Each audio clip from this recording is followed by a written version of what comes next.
the elite. Yes, and Yes. I don't think we can blame anyone for not letting us unite, because it reminds me of a verse in Quran. Allah says, when the affair is decided, Satan will say, Allah made a promise of truth, and I made you a promise, but I lied. I had no authority over you except that I called you and you responded to me. So do not therefore blame me, but blame yourselves. This is a verse in Quran, and this is what's happening in the Muslim world right now. They are being called to a direction, and they are going there, but they shouldn't, because in another verse, Allah says, hold fast to the rope of Allah altogether and do not separate. Because we shouldn't separate, and we are separated. But there is a very good thing we are living right now, because we are living in an era of very good technology. We have the technology to reach everyone at the same time in the world right now. They didn't have it like 50 years ago from now, 20 years ago from now. Just look at the social networking system in the world. Look at the technology. We have Skype connections, we have radios, televisions, we have everything. If we can establish a good network of education and just start educating people of what is right and what is wrong and open their eyes to the reality, people will realize what is real and what is not, because we have that means right now. It's a very, very good blessing from Allah, because we didn't have it before. It's the only time of the world we have it, and we should use it. And I'm sure that it's going to take much less time than it took for Darwinism and materialism to take over, because they had to use only schools and newspapers or mass education to educate people. But we have all means to educate people, and of course we have to use, and we should use the same means as they did, but we have other means, and they are even much more effective right now. So this is a very good hope from Allah to us. Well, we have shows like, A9 and Building Bridges, Harun Yahya. We have WTPN. We have papers like The Opinion Maker. We have a lot of places around the world now that are speaking out on this, that are waking people up. And I've said before on several other shows that this year particularly, and I keep hearing about this awakening in 2012, something about, everybody's talking something spectacular is going to happen in 2012. My opinion, I think this is the spectacular part of it, because people are communicating. They're starting to look and really realize what's going on. And yes, there's a lot of anger in this in different places, but I think some of the anger is shock, really, realizing, just how far duped or blinded some people have been, and then when they come to the realization of what has actually went on over the last even 200 years, is a real shock to a lot of people, because they put their trust in governments, and they've put their trust in men that they thought they could trust, and they've been basically, turned their backs on them. They make all kinds of promises, and all governments, we'll do this, we'll do this, we'll do this. It just get me there, and we'll do this. And then when they get there, they look at you basically and say, "Who are you?" And, and I remember when we first started doing our shows, one of the guests some of them actually, were complaining about how Obama has socialistic values, collectivist values, and if he was a socialist or not, this was being discussed at the time. So what I said was, but we cannot complain. No, we don't have a right to complain. If you educate a whole society, making them believe there's dialectics in nature, which is Darwinism, they will eventually come to believe there's dialectics in history, which is Marxism. Of course they will be Marxist. There's no other way they can go when you teach them to be dialectics in nature. So they will become Marxists, and they have to feel fortunate that he is not Leninist. So we cannot complain unless we change the system, we change the education system. It's the same in Saudi Arabia. They teach Darwinism there. What is Darwinism? Darwinism says there is no Allah. Allah didn't create you. And they are teaching this in all schools and in all universities, in all high schools in Saudi Arabia, in Iran, in Pakistan, in Turkey, in Indonesia, in Malaysia, all over the world. And they are feeling upset about a movie which doesn't represent our prophet, but they don't feel upset a whole system which says there is no God. And this Yeah. is much more upsetting, and this is much more insulting than that movie alone. Yes, there's a. I don't know agree if there. it's a poor analogy or not, but Obama here a while back, there was a big thing going around when he said you didn't build that. I think a lot of people here in the States, if they were to correlate this together, when he said that about these business owners, you didn't build that, and taking that away from them, I think if they could correlate that with saying, that God did not create all of this, maybe they would have a little more sentiment as towards the seriousness of that statement. Yeah. Did you? Let me say something here. We've been talking about politics and all that. Every region, every country, religion plays a great role in the political structuring of that society. Mm-hmm. And more so in case of Islam, because according to Islamic teachings, the state, the man at the top is supposed to be both a temporal and a spiritual leader. So we are finding these temporal leaders, and they're also not our leaders, but we do not find any spiritual leader, Yes. So Yes. in the Islamic political thinking, the leadership that comes at top has to be both temporal and spiritual, and Yes. that we do not have at the moment, and that is something which we have to create. Yes.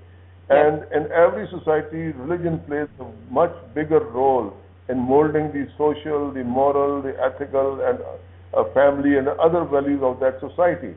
Once you take away the religion from that society, the society falls in a vacuum when they will be pulled into all directions, in every direction but the direction that they should be going into.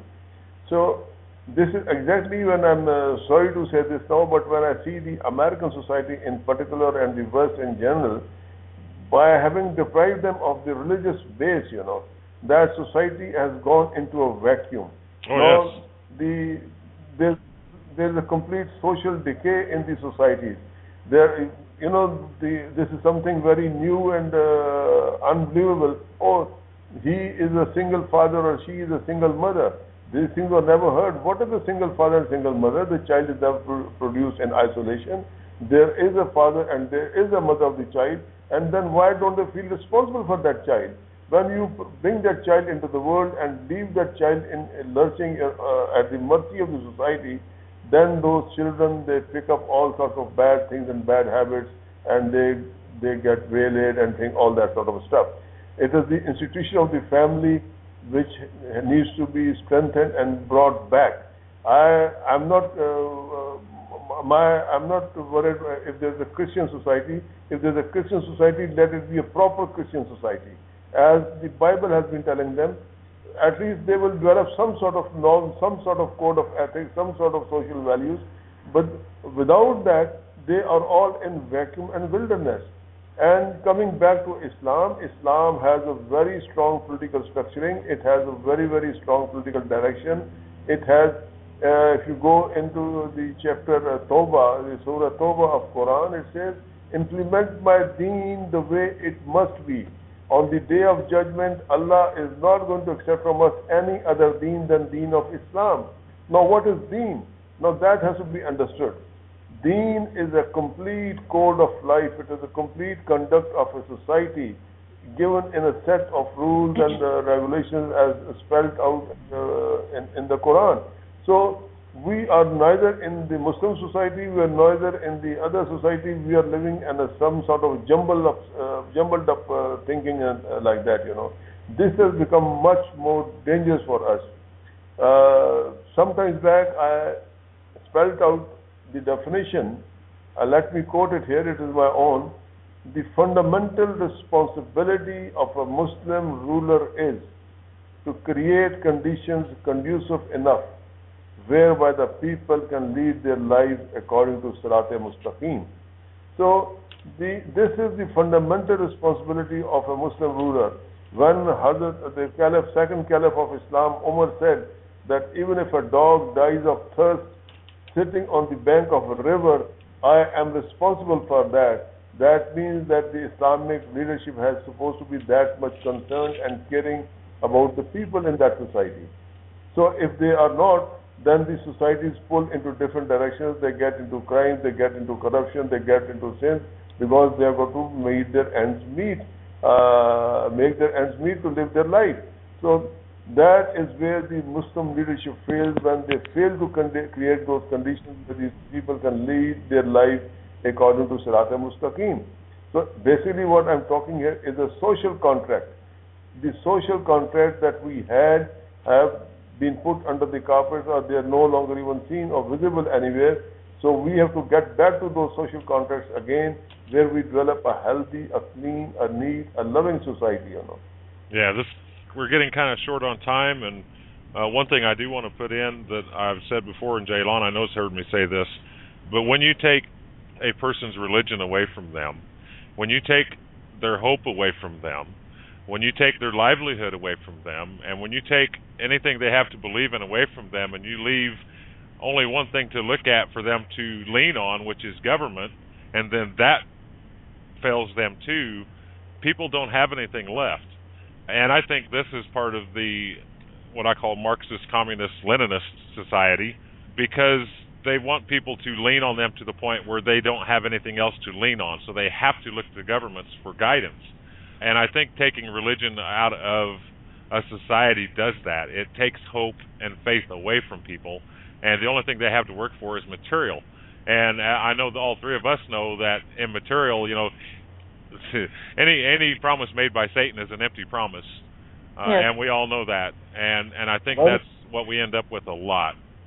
When you take away religion, then what is left? They are left goyim, Yes, as the Jews call, then without religion, a society is like a goyim, Yes, and that could be a whole other show. Just the definition of that word. Yes. There's a lot of discussion on it too. But we are getting out of time, and I so appreciate getting you on here, Raja. We have had a time getting this show going, and I am so grateful for your time and thankful for you to coming on here. I'm thankful for you, Ceylan, for coming on and being my guest host today. Thank you for your time. Yeah, Thank you for inviting me. Yes, I'm glad you both could make it. It's been a really, really good show, and hopefully we can get together again in the future. And I'm sure we'll all be working together on something here very soon. If I've got a lot of stuff in the works that is coming around, and if anybody is in this work in any of the other countries and wants to talk to us and join in trying to educate people, just let somebody know. You can get us at either Building Bridges on Facebook. If you just go and look up WTPN Building Bridges, you'll find us everywhere on there. And my name is Jerry Davis on Facebook, and you can't miss me. It says Assistant Executive Director of Building Bridges.